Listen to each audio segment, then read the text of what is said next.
Shabbat Shalom, Shalom Aleichem. O fim de tudo é: teme a Deus e guarda os seus mandamentos, porque este é o dever de todo homem. É um grande prazer estar convosco uma vez mais. Gratos ao Eterno por mais um Shabat, aliança entre o Criador e os descendentes de Jacó. Gratos somos a ti também, por abrir a porta de tua casa para nos receber e juntos, em comunhão, desfrutarmos da meditação, da palavra, da verdade, da liberdade que nos concede o Eterno. Esta semana, Parashá Haye Sara, a vida de Sara. No entanto, dentro do contexto, a Torá começa a descrever sobre a morte de Sara, dando sequência à vida de Rebeca e Isaque. No capítulo 23, nos é dito que a vida de Sara foi de 127 anos. Foram todos os anos de sua vida, e em Kiriat Arba morreu, sendo sepultada em Hebron. Mas, dentro deste tópico que hoje conversaremos, no capítulo 24, sendo Abraão já adiantado em idade, e havendo Deus o abençoado em tudo, ele chama seu servo que confiava e delega a ele tarefa de buscar entre a sua parentela uma esposa que fosse digna, idônea, para seu filho Isaque.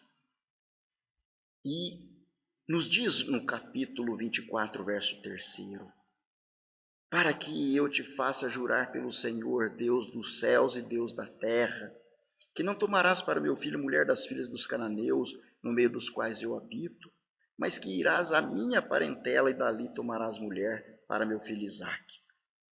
O servo disse: se porventura a mulher não desejar seguir-me até a terra onde deverá vir, a terra de onde saíste para esta terra, Abraão disse: guarda-te, que não faças para lá tornar o meu filho.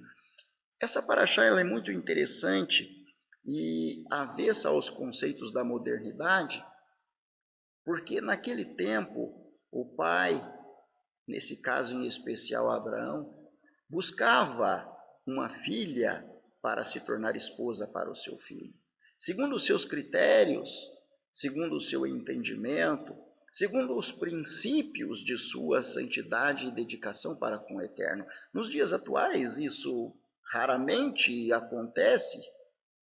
Em meio à nossa sociedade, é completamente divergente este conceito, quando os filhos escolhem as suas próprias parceiras ou esposas para uma convivência posterior em matrimônio. Mas o que nos ensina essa porção?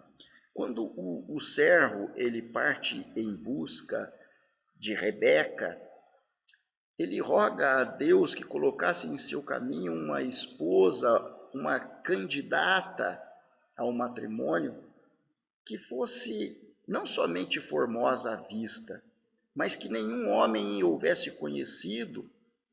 E ele levou em seu coração: a donzela que eu encontrar que trouxer-me água e der água para os camelos, esta, por certo, será uma esposa com características, qualidades, virtudes inerentes à mulher esperada por Isaque. E nos diz no capítulo 24, então a donzela era muito formosa à vista, verso 16, virgem a quem homem não havia conhecido, desceu à fonte, encheu seu cântaro e subiu. E então o servo correu-lhe ao encontro e disse: peço-te, deixa-me beber um pouco de água do teu cântaro. E ela disse: bebe, meu senhor. E apressou-se e abaixou o seu cântaro sobre a sua mão e deu-lhe de beber. E acabando ela de lhe dar de beber, disse: tirarei também água para os teus camelos até que acabem de beber. Na sequência dessa narrativa, o servo pergunta: haveria um lugar para pouso? E ela diz: não somente para pouso, mas há também palha para os camelos.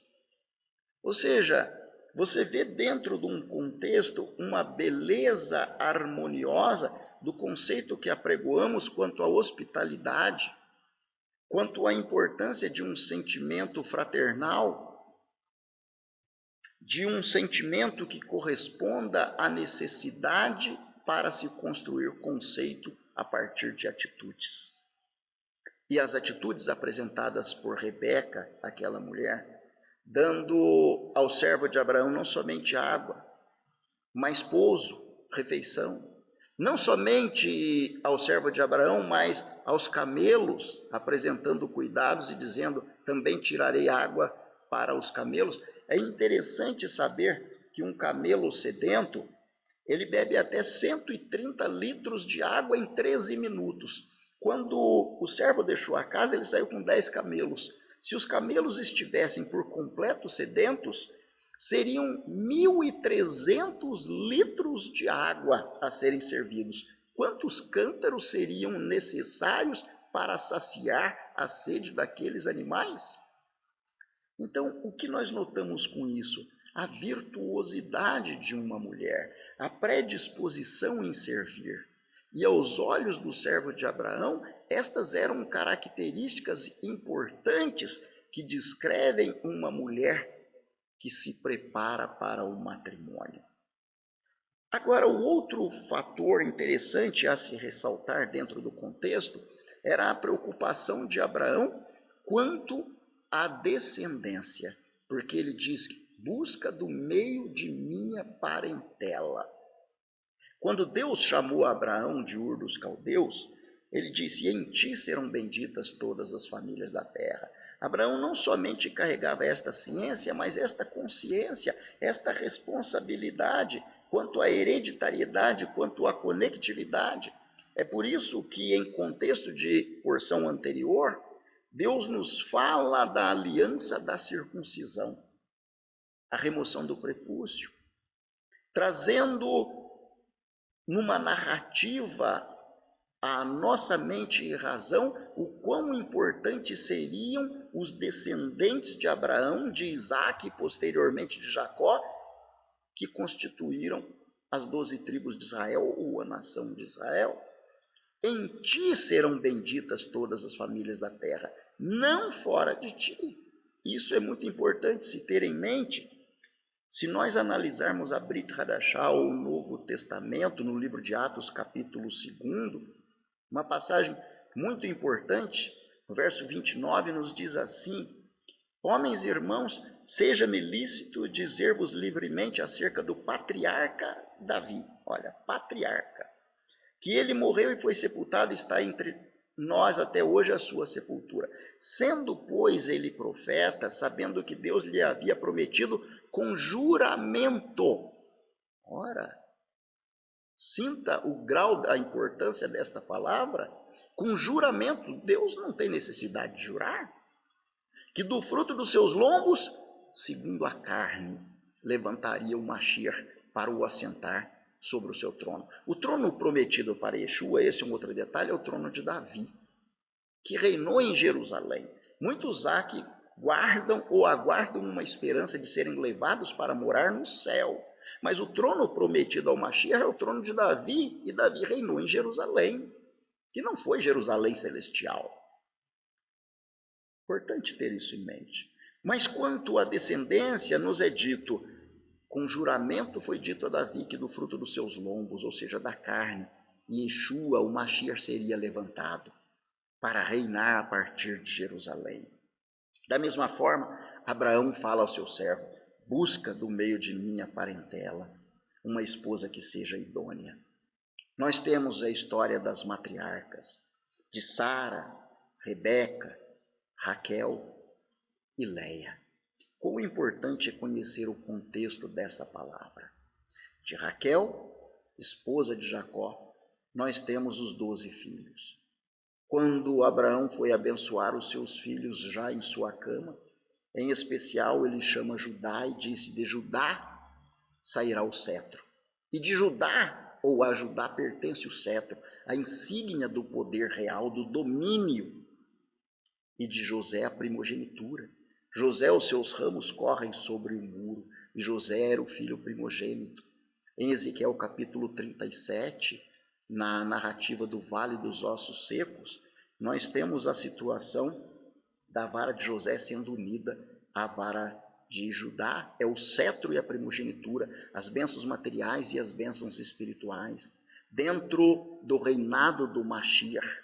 Quantos há que não entendem aquela porção, ou aquele ensino de Ezequiel 37, que fala da restauração de Israel por ocasião da volta de Yeshua, quando os judeus ou os israelitas que hoje não creem em Yeshua como Mashiach, olharão, se arrependerão de seus pecados e reconhecerão na figura do Mashiach a representatividade de um Messias vindo de Judá, que nos assegura o direito não só do reinado e do domínio, como também as bênçãos prometidas a José, o primogênito de Raquel, a esposa amada.